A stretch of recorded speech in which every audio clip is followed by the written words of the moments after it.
Pratap sir लेके हाजिर हूँ एक और इंटरेस्टिंग करंट अफेयर्स का वीडियो।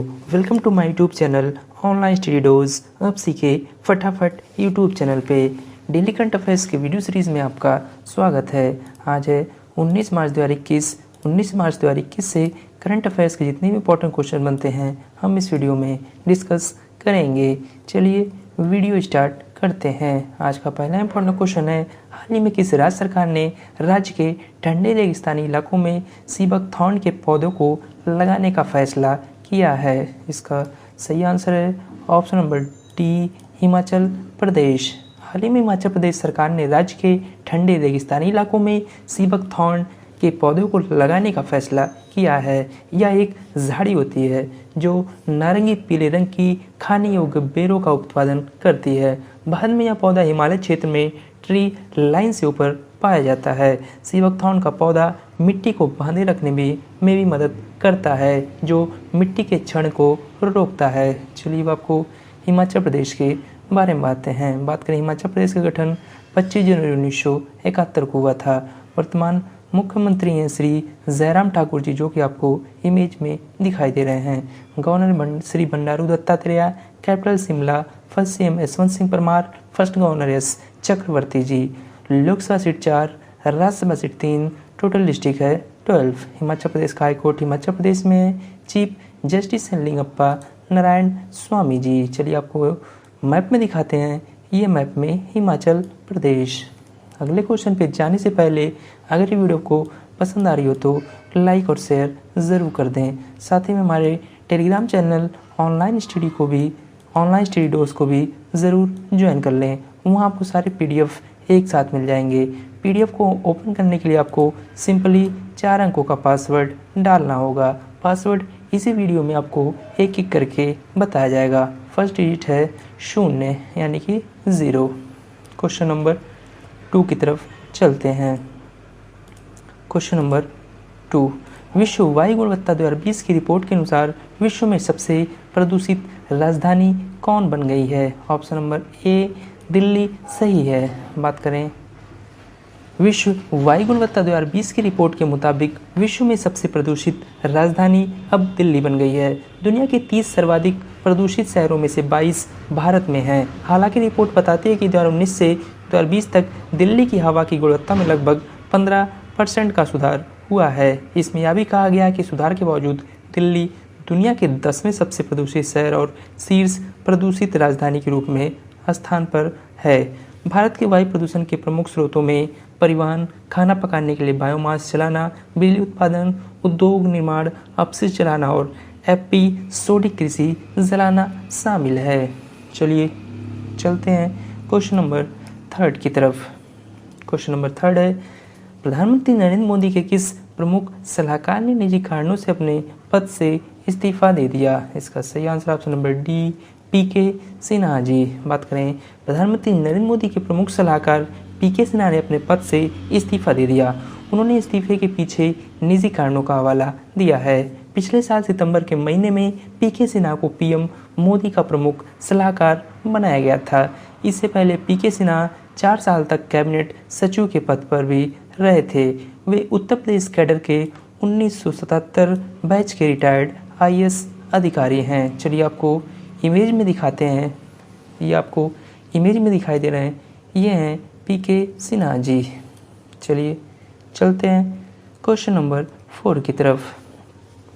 किसने पटियाला में चल रहे 24वें federation cup senior athletics championship में महिलाओं की 100 मीटर की दौड़ में स्वर्ण पदक जीत लिया है? इसका सही answer option number C, Dhanalakshmi. बात करें पटियाला में चल रहे 24वें federation cup senior athletics championship में महिलाओं की 100 मीटर की दौड़ में धनलक्ष्मी ने गोल्ड मेडल जीत लिया है। धनलक्ष्मी ने फाइनल दौड़ में 11.39 सेकंड के समय में पूरा किया और पहले स्थान पर रही। वहीं दूती चंद 11.58 सेकंड के समय के साथ दूसरे स्थान पर रहीं, जबकि युवा धाविका हिमा दास गलत शुरुआत की वजह से दौड़ से बाहर हो गई थी। चलिए चलते हैं क्वेश्चन नंबर 5 की तरफ। किस देश के प्रधानमंत्री बोरिस जॉनसन अप्रैल 2021 में भारत की यात्रा पर आएंगे? इसका सही answer option number B, United Kingdom. United Kingdom के प्रधानमंत्री बोरिस जॉनसन अप्रैल 2021 में भारत की यात्रा पर आएंगे। पहले वे मुख्य अतिथि के रूप में भारत के गणतंत्र दिवस समारोह के लिए जनवरी 2021 में भारत का दौरा करने वाले थे, लेकिन उन्होंने यूनाइटेड किंगडम में बढ़ते कोविड-19 मामलों के कारण अपनी यात्रा रद्द कर दी थी। बात करें, ब्रिटिश सरकार ने अभी उल्लेख किया है कि प्रधानमंत्री की यात्रा के मद्देनजर एक ब्रिटिश विमान को इस क्षेत्र में तैनात किया जाएगा। इस यात्रा के दौरान ब्रिटिश सरकार यूनाइटेड किंगडम के अवसरों को बढ़ाने और हिंद प्रशांत क्षेत्र में चीन के प्रभाव का मुकाबला करने पर फोकस करेगी। चलिए आपको इमेज में दिखाते हैं, ये आपको इमेज में दिखाई दे रहे हैं, ये हैं बोरिस जॉनसन। चलिए अगले क्वेश्चन पे जाने से पहले आपको सेकंड डिजिट बताते हैं। सेकंड डिजिट है 2। चलिए चलते हैं क्वेश्चन नंबर 6 की तरफ। किस राज्य में अवैज्ञानिक खनन रोकने के लिए एनजीटी ने समिति का गठन किया है? इसका सही answer option number D, Meghalaya. National green tribunal यानी कि एनजीटी ने 15 मार्च 2021 को एक निगरानी समिति की स्थापना की है, जिसमें मेघालय में अनियमित और अवैज्ञानिक खनन को रोकने के लिए 12 सदस्यों को शामिल किया गया है।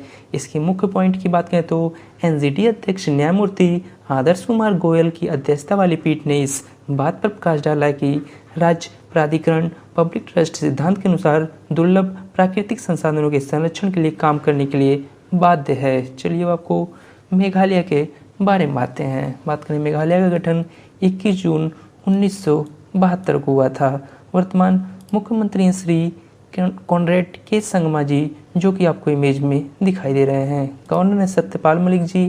Capital Shillong. First CM W A Sangma. First governor BK Nehru ji. Lok Sabha seat 2, Rajya Sabha seat की 1, टोटल डिस्ट्रिक्ट है 11। मेघालय हाई कोर्ट मेघालय में है। चीफ जस्टिस है विश्वनाथ सोमदत्तिर जी। चलिए आपको मैप में दिखाते हैं, ये मैप में मेघालय। चलिए चलते हैं क्वेश्चन नंबर 7 की तरफ। गृह मंत्रालय ने लोकसभा में government of NCT of Delhi amendment bill 2021 को कब पेश किया? इसका सही आंसर है ऑप्शन नंबर डी, 15 मार्च को। गृह मंत्रालय ने 15 मार्च 2021 को लोकसभा में government of NCT of Delhi amendment bill 2021 पेश किया।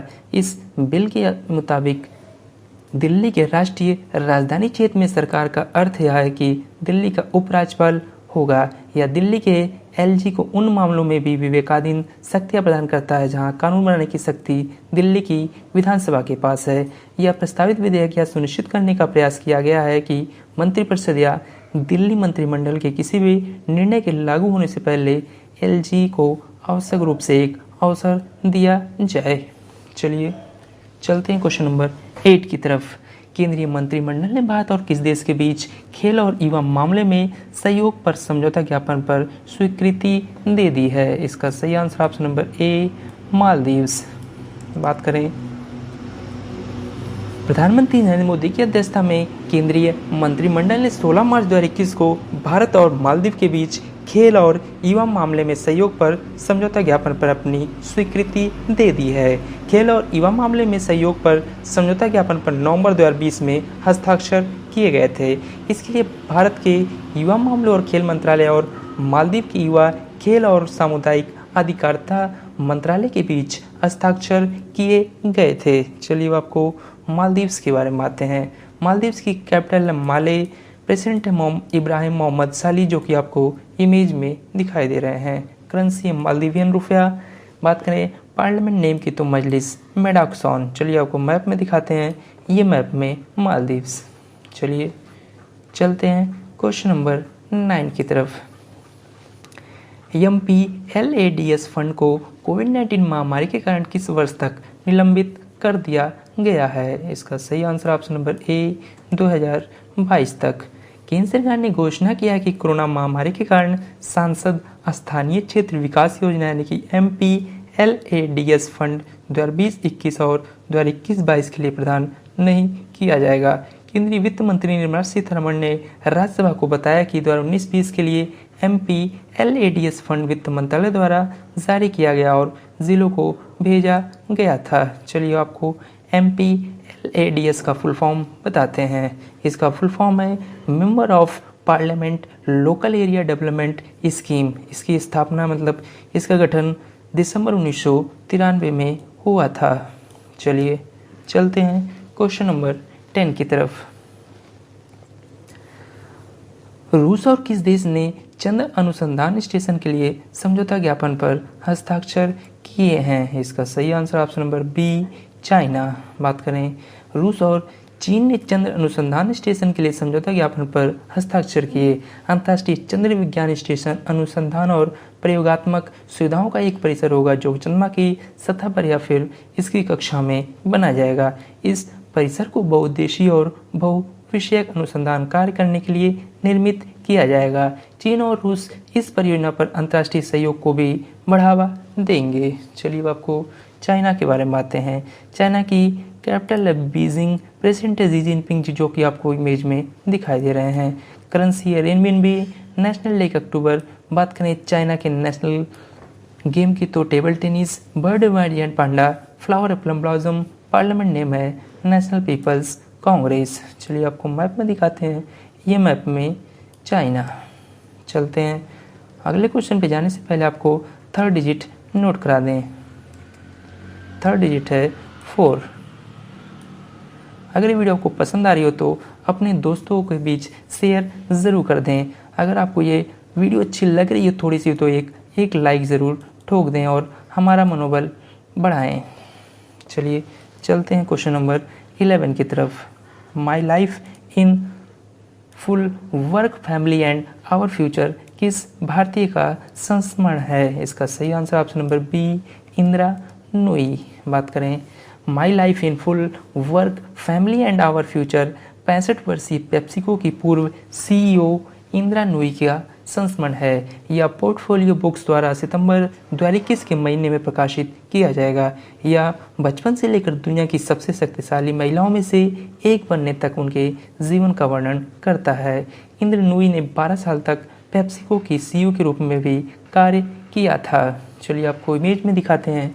ये आपको इमेज में दिखाई दे रही हैं, ये हैं इंदिरा नूई जी। चलिए चलते हैं क्वेश्चन नंबर 12 की तरफ। केंद्र संसदीय समिति ने सरकार से पॉक्सो एक्ट के तहत किशोर की उम्र 18 से घटाकर निम्न में से कितने वर्ष करने की सिफारिश की है? इसका सही आंसर ऑप्शन नंबर बी 16 वर्ष। बात करें संसदीय समिति ने सरकार से पॉक्सो एक्ट के तहत किशोर की उम्र 18 से घटाकर 16 साल करने की सिफारिश की है।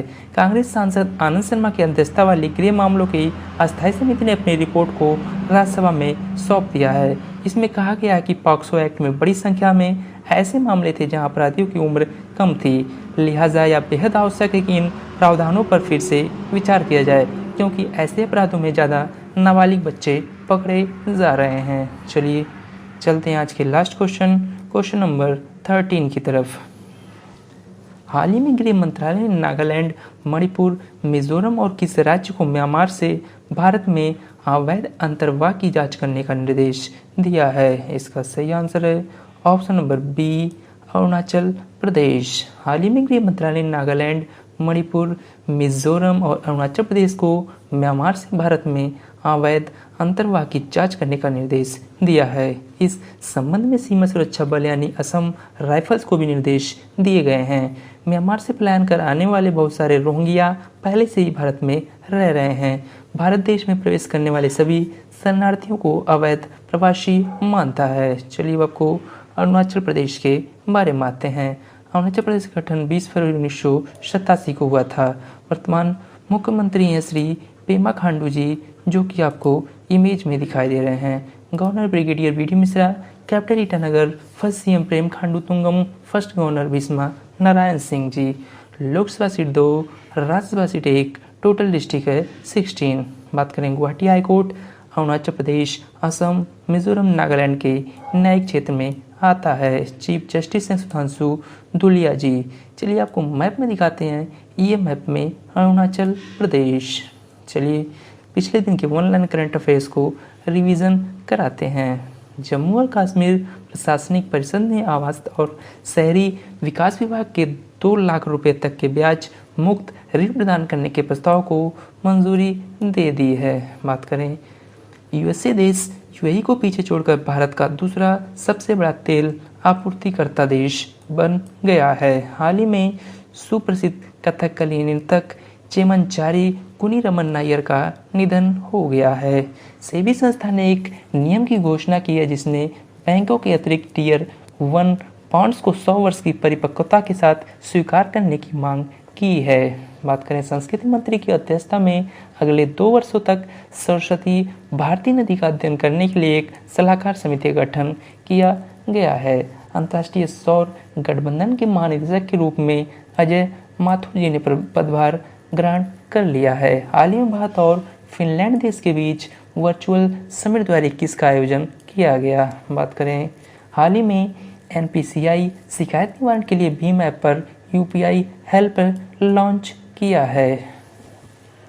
हाल ही में वनवासी समागम का आयोजन उत्तर प्रदेश में किया गया है। भारतीय क्रिकेट टीम के पूर्व कप्तान कपिल देव जी को भारतीय पेशेवर गोल्फ टूर यानी पीजीटीआई के बोर्ड में सदस्य के रूप में शामिल किया गया है। चलिए चलते हैं आंसर ऑफ यस्टरडे क्वेश्चन की तरफ। हाल ही में किस राज्य के किसान ने सौर कार का निर्माण किया है?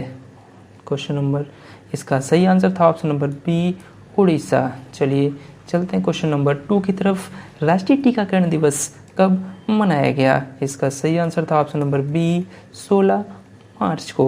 चलिए चलते हैं क्वेश्चन ऑफ द डे का पहला क्वेश्चन देखते हैं। भारत के लिए T20 क्रिकेट में सबसे ज़्यादा विकेट लेने वाले बॉलर कौन बन गए हैं? क्वेश्चन नंबर 2 है क्वेश्चन ऑफ द डे का। भारत के किस अंतर्राष्ट्रीय महिला तलवारबाज ने इस साल 23 जुलाई से शुरू होने वाले टोक्यो ओलंपिक के लिए क्वालिफाई कर लिया है? इन दोनों क्वेश्चंस का आंसर आपको कमेंट बॉक्स में कमेंट करके बताना है।